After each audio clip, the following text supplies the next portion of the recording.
Hello guys, என் பேர் Lokki. Welcome back to our channel. இன்றைக்கி நம்ம பார்க்க போகிறது rising villains the right way சீரிஸோட 12th எபிசோட எக்ஸ்ப்ளனேஷன் தான். நீங்கள் ஒருவேளை 11th எபிசோட மிஸ் பண்ணியிருந்தால் கவலைப்படாதீங்க. அதுக்கான லிங்க்கை கீழே டிஸ்கிரிப்ஷனில் கொடுத்துருக்கேன், போய் செக் பண்ணிவிட்டு வாங்க. இந்த வீடியோ உங்களுக்கு பிடிச்சிருந்தா ஒரு லைக்கை தட்டிட்டு உங்கள் ஃப்ரெண்ட்ஸுக்கு ஷேர் பண்ணுங்கள். இதே மாதிரி இன்னும் நிறைய சூப்பரான மேன்வா ஸ்டோரிஸை தெரிஞ்சுக்க நம்ம சேனலை சப்ஸ்கிரைப் பண்ணி பெல் ஐக்கனையும் ப்ரெஸ் பண்ணிவிடுங்க. வாங்க இப்போ கதைக்குள்ளே போகலாம்.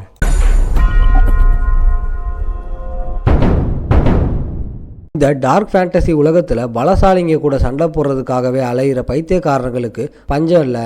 லேடி ஜெனோனியா நிஜமாவே போய் டியூக்கை பாப்பான்னு எனக்கு தோணலைன்னு அவர் நினைக்கிறாரு. இருந்தாலும் அவளை டியூக்கா வாலியா கிட்ட அறிமுகப்படுத்தினதுக்கு காரணம் ஒரு மெசேஜ் சொல்றதுக்காகத்தான். உங்க கூட வச்சுக்க எனக்கு விருப்பம் இல்லைங்கிற மெசேஜ் இது. இதோட கெலியா பத்தின சிந்தனை ஆலன் முடிச்சுக்கிறாரு. அதே சமயம் வண்டிக்குள்ள கெலியா கேட்குறா, கவுண்ட் பேலசியோ நிஜமாவே ஆரிஜினை பயன்படுத்தினாரா? எப்பவும் உடனே பதில் சொல்ற பியான்கி இப்போ அமைதியா இருக்கான். கலியா மறுபடியும் பேச வாயெடுக்கும் போது பியான்கி கடைசியா வாயை திறக்கிறான். அது ஆரிஜின் இல்ல. கலியா கேக்குறா, அது ஆரிஜின் இல்லைன்னா அப்ப அது என்ன? கலியா ஒண்ணுமே புரியலன்னு தெரிஞ்சதும் பியான்கி பயத்துல நடுங்கிக்கிட்டே விளக்க ஆரம்பிக்கிறான். ஆரிஜின்ங்கிறது எல்லா விசாட்டுக்கும் ஒரு எண்டு பாயிண்ட். அது ஒரு விதமான கேன்வாஸ் மாதிரி. மேஜிக்கை ஒரு உண்மையான நிலைநிறுத்தி தங்களோட சொந்த விதிகளை வரையக்கூடியவங்களுக்கு மட்டும்தான் அந்த கேன்வாஸ் கிடைக்கும். மாறாத கேன்வாஸ் மேல தங்களுக்கே உரித்தான தனித்துவமான ஏற்பாடுகளையும் மேனிஃபெஸ்டேஷன் ஃபார்முலா வரைகிறது தான் ஆரிஜின். ஆனா கவுண்ட் பேலஸாவோட மேஜிக் வேற. அது கேன்வாஸ்ல வரைகிறது இல்ல. சரியா சொல்லணும்னா அது அந்த கேன்வாஸை கிழிக்கிற மாதிரி. சுருக்கமா சொன்னா அவர் மாறவே கூடாதுன்னு இருக்கிற ட்ரூத் ட்விஸ்டிங்னு பியான்கி விளக்குறான். உங்க வேண்டுகோளுக்கு இணங்க அப்சர்வேஷன்ஸ் ஐய பயன்படுத்தியதுனால ஒரு நொடி தான் பார்த்தேன், ஆனா தெளிவா பார்த்தேன்னு அவன் முணுமுணுக்கிறான். நிற்கவே கூடாத மின்னலை நிப்பாட்டுறது, உருவாக்குன ஸ்பெல்ஸை ரூல்ஸ் டு பிரேக் வளைக்கிறது, ஆனாலும் அதை துல்லியமா வெளிப்படுத்துறது, இது நம்ப முடியாத அதிசயம். அதுக்கு பின்னாடின்னு அவன் திடீர்னு பேச்சை நிப்பாட்டுறான். கவுண்ட் பேலசியோ அந்த பயங்கரமான மேஜிக்கை பயன்படுத்தினப்போ பார்த்த காட்சி அவன் மனசுல மின்னுது. அவர் கண்கள் வாழ்க்கையோட பிற்பகுதியில கிடைச்சாலும் 6th டயரை அடைஞ்சா மட்டுமே கிடைக்கக்கூடிய ஒரு திறமையை வெளிப்படுத்துச்சு. தன்னோட சொந்த திறமையால 5th டயரின் உச்சியை தொட்டதால பியான்கியால அதை லேசா பார்க்க முடிஞ்சது. உலகத்தையே ஊடுருவி பார்க்கக்கூடிய கண்கள். அது ஒரு ஜோடி கருப்பு மற்றும் சிவப்பு நிற கண்கள். கருவிலிய சுத்தி 2 ரத்த சிவப்பு வளையங்கள். கவுண்ட் மேஜிக்கை பயன்படுத்தினப்போ அந்த கண்கள் தெரிஞ்சது. இதை நினைக்கும் போது பியான்கி கண்ணுல பயத்தை மறைக்க முடியல. அவர் நினைக்கிறது உண்மையாக இருந்தா அந்த மேஜிக்கை பயன்படுத்தினப்போ கவுண்ட் ஒரு ஃபர்கெட்டன் ஆன்சியன்ட் காடா சக்தியை பயன்படுத்தி இருக்காரு. ஆனா பியான்கி தன்னோட சிந்தனையை கட் பண்றான். யோசனையை நிப்பாட்டாத தனக்குத்தான மேஜிக்கை கூட பயன்படுத்துறான். பண்டைய அறிவுக்குள்ள நுழைஞ்சவங்கிற முறையில மேற்கொண்டு யோசிச்சு அதுக்கு பின்னாடி இருக்கிற உண்மையை தெரிஞ்சுக்க நினைக்கிறது எவ்வளவு ஆபத்துன்னு அவனுக்கு தெரியும். உங்களுக்கு ஒரே ஒரு அறிவுரை சொல்றேன், அவரை என்னைக்குமே எதிரி ஆக்காதீங்க, கவுண்ட் பேலசியவை எதிர்க்காதீங்க, என்னால இவ்வளவுதான் சொல்ல முடியும்னு சொல்லிட்டு பியான்கி அமைதியாகிறான். லேடி ஜெனோனியாவும் அமைதியா இருக்கா. அதே சமயம் ஆலனோட உணர்ச்சியற்ற ஃபேஸஸ், அவளை பார்த்த அந்த அமைதியான பார்வையும் அவளுக்கு ஞாபகம் வருது. அவளுக்கே தெரியாம அவ முகத்துல ஒரு செல்ஃப் ஸ்மைல் பண்றா. ஏன்னா பியான்கி சொன்னதை வச்சு அவளுக்கு ஒரு உண்மை புரிஞ்சிருச்சு. கவுண்ட் பேலசியாவோட நோக்கத்தை ஆரம்பத்துல இருந்தே புரிஞ்சிக்க முயற்சி பண்றதுல அர்த்தமே இல்லை. அவரோட செஸ் போர்ட்ல தான் ஏற்கனவே ஒரு பகடக்காயா மாறிட்டோம்னு அவளுக்கு புரியுது. சுமார் 5 மாசத்துக்கு அப்புறம் அந்த குழந்தைகளை அவங்கவங்க வழியில் அனுப்பி 2 வருஷம் ஓடிடுச்சு. ஆலன் தன்னோட ஆபீஸ்ல அமைதியா கேட்கிறாரு, ஏதாவது புது தகவல், குறிப்பா அந்த பையனை பத்தி செய்தி இருக்கா? எவன் இல்லைன்னு தலையசைக்கிறாரு. குழந்தைகளை பத்தி எதுவும் இல்லை, ஆனா வேற ஒரு விஷயம் இருக்கு. ஆலன் ஆரம்பத்துல ஆர்வம் இல்லாம நிமிர்ந்து பாக்குறாரு. ஆனா எவன் சொன்ன செய்தி இடி மாதிரி இறங்குது. ஜெனோனியோ கவுண்டியும் ஆல்டியா டியூச்சும் கூட்டணி வச்சிருக்காங்க. ஆலன் உறைஞ்சு போயிடுறாரு. என்னடா சொல்ற? ஷேடோ உலகத்தோட 2 தூண்கள் ஒன்னு சேர்ந்திருக்கா? எவன் உறுதி பண்றாரு? மேலோட்டமா பார்க்க ஒன்னும் தெரியல, ஆனா ஷேடோ உலகத்துல கூட்டணி உறுதியாயிடுச்சு. அடுப்புல ஆலன் முகத்தை தேய்ச்சிக்கிறாரு. அந்த சின்ன பாவிகளை வளர்க்க நான் பட்ட பாடலாம் போய் இப்போ உலகம் எனக்கு ஒரு ஷேடோ அலையன்ஸை பரிசா தருதா? அடுத்து என்ன?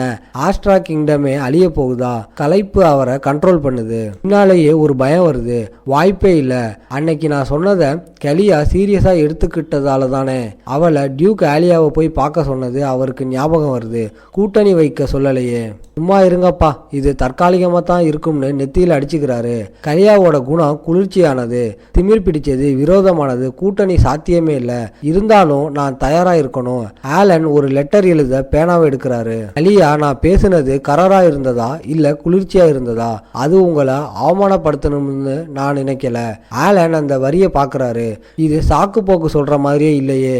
இருந்தாலும் லெட்டரை மடிச்சு எவன் கிட்ட கொடுக்கறாரு. இதை நீ பார்த்துக்கோ.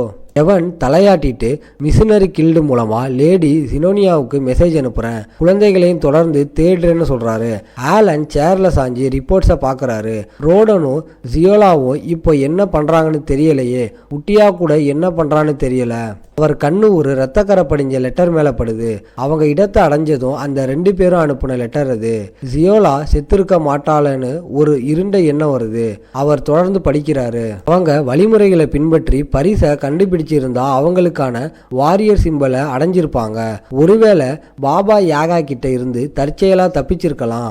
ஆலன் ஜியோலா கொடுத்த பொக்கிஷமான கோல்டு மானா பீஸ்ட் ஹேண்ட் க்ளோ பத்தி யோசிக்கிறாரு. அந்த பொண்ணுக்கு ஒரு மதிப்புமிக்க பொருள் கிடைச்சிருக்கு. அவ ஜின்னா பிரைடா பிறக்கல. அவ ஒரு ஃபேலன் சின்னர் ஆகுறதுக்கு பதிலா ஒரு வலிமையான போர் வீராங்கனை ஆகியிருக்கலாம். ஆலன் பெருமூச்சு விடுறாரு. பொருளோட விளக்கத்திலேயே அது இருக்கு. அந்த பொக்கிஷத்தோட மறைஞ்சி இருக்கிற மதிப்பை பத்தி நான் அவகிட்ட சொல்லி இருந்தா அவ அதை வித்திருக்கலாம், இல்ல ஃபண்டிங் பயன்படுத்தியிருக்கலாம். அவ திறமைக்கு அவ எங்க வேணாலும் பொழைச்சிப்பா. அவர் பார்வை பால்கனி வழியா தொடுவானத்தை பாக்குது. எதுவா இருந்தாலும் இந்த பூமி பலம் இருக்கிறவன் உலகத்தை ஆளக்கூடிய இடம். டெசர்ட் காலனில இரவு பரவுது. அமைதியான மினுமினுக்கிற ஒளி. ஒரு ரகசிய குகைக்குள்ள ஜியோலா டயர்ட் ஆஃப் லேசினஸோட கையை அசைச்சிக்கிட்டே முன்னாடி நடக்கிறா. ஒரு வழியா சோதனை முடிஞ்சதுன்னு சந்தோஷமா முணுமுணுக்கிறா. ஆலன் கிரேட் மூன் கொடுத்த அந்த கோல்டன் கிளோவை தூக்கி பார்க்கறா. ஓ கிரேட் மூன், நன்றி, இந்த பரிசு அற்புதமா இருக்குன்னு கண்கள் ஜொலிக்க சொல்றா. கிளவுஸை அன்பா அணைச்சிக்கிட்டு அவ முன்னாடி தோன்றின அந்த Bali gold kitten like spirit நினைக்கிறா. கோல்டன் மேனி ட்ரைபோட எசன்ஸ் ஏதோ ஒரு சாதாரண சாம்னு நினைச்சேன். ஆனா சின்ன வயசுல கேட்டது எதுவும் கட்டுக்கதை இல்லை போல. பழைய நினைவுகள் வருது. அவங்க அம்மாவோட மென்மையான குரல், பழைய வீட்டோட வெப்பம், அவங்க இனத்தோட மறக்கப்பட்ட பெருமை. நம்ம லெனின் இனம், கோல்டன் மேனி ட்ரைபோட வாரிசுகள். அம்மா சொன்னது ஞாபகம் வருது. எல்லா மிருக மனிதர்களும் பீஸ்ட் கிங். கோல்டன் மேனி ட்ரைபோட எசன்ஸ் நூற்றுக்கணக்கான வருஷமா கடத்தப்பட்ட ஒரு ஹை ரிலீக். அது நமக்கு சக்தியையும் தெய்வீக அங்கீகாரத்தையும் கொடுக்கும். பிரசன்ட்ல வந்த ஜியோலா மூச்சு அடக்குறா. இந்த டெசர்ட் கேவுக்குள்ள அந்த எசன்ஸ் அவ கண்டுபிடிச்சிட்டா. அந்த கோல்டன் க்ளோ போட்ட உடனே உடம்பு முழுக்க வலி பரவுனது அவளுக்கு ஞாபகம் இருக்கு. அவளோட சொந்த உணர்வுக்குள்ளேயே அவ பல சோதனைகளை சந்திச்சா. ஒவ்வொரு சவாலும் அவன் மனசை கிழிச்சாலும் அவ தாங்கிக்கிட்டா. தன் கையை பார்த்து, ஒரு நாள் நான் ஒரு பரிசோதனை பொருளா சாக கிடந்தேன், ஆனா கிரேட் மூன் என் உயிரை காப்பாத்தினார்னு முணுமுணுக்கிறா. அந்த நினைவு மனசை தைக்கிற மாதிரி இருக்கு. கைவிடப்பட்ட அனாதையா ஒரு பொருட்டா கூட மதிக்கப்படல. ஆனா ஆலன் என் விதியை மாத்திட்டாரு. என் பெத்தவங்களை கொண்ட அந்த மான்ஸ்டர் பிளாக் டிராகனை பழிவாங்குற சக்தியை எனக்கு கொடுத்துருக்காருன்னு உணர்ச்சி வசப்பட்டு சொல்றா. அவ ஃபிஸ்ட இருக்கிறா. அவ உள்ளங்கையில இருந்து கோல்டன் ஆரா வெடிச்சு கிளம்புது. இருட்டை கிழிக்கிற சன்லைட் மாதிரி கேவ் முழுக்க பரவுது. கிரேட் மூனுக்கு நான் நன்றி கடன் பட்டிருக்கேன். அவ உடம்புல இருந்து எனர்ஜி ஆவேசமா வெளியேறுது. அந்த கோல்டன் எசன்ஸ் செவுத்துல இருக்கிற தூசியை கூட உதற வைக்கிற அளவுக்கு வலிமையா மலருது. ஜொலிக்கிற தன் கையை பார்த்து அவளே ஆச்சரியப்படுறா. இந்த பரிசு என்ன ஒரு சாதாரண கிளாடியேட்டரா மாத்த கொடுக்கப்பட்டது இல்ல. க்ளோஸோட பலத்தை சோதிச்சு பாக்குறா. விழிச்சுக்கிட்ட அவளோட பரம்பரை ரத்தம் பின்னாடி கர்ஜி அவ உணர்றா. நான் செய்ய வேண்டியதெல்லாம் உயிரோட இருக்கிற மிகச்சிறந்த கிளாடியேட்டர் ஆகணும். சிதறி கிடக்கிற கோல்டன் மெய்னி புனித பொருட்களை சேகரிக்கணும். எங்க இனத்தோட பெருமையை மீட்கணும். கோல்டன் லைட் மறுபடியும் வெடிக்குது. பிரகாசமா உக்கிரமா தடுக்க முடியாததா. கையை ஒசத்தி முழு உறுதியோட சபதம் எடுக்கிறா.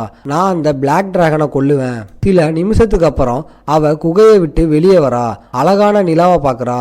நம்பிக்கையோட சொல்றா, இது எல்லாமே என்னை காப்பாத்தினவருக்காகத்தான். நம்ம இப்போ ஆரம்பிக்கலாம்னு அவ தொடர்ந்து சொன்னா. எல்லா பீஸ்டுகள்லையும் ரொம்பவும் கிரேட்டஸ்டா இருக்கிறவங்களுக்கு கட்டளை போடுற அந்த கோல்டன் மேன் ஆளுதான் அவன். இதோட இந்த எபிசோடு முடியுது. இந்த சீசனும் முடியுது. உங்களை நான் அடுத்த வீடியோவில் ஒரு புது மேன்வா சீரிஸோட பார்க்குறேன். இந்த வீடியோ பிடிச்சிருந்தா மறக்காமல் லைக், ஷேர் அண்ட் சப்ஸ்கிரைப் பண்ணிடுங்க.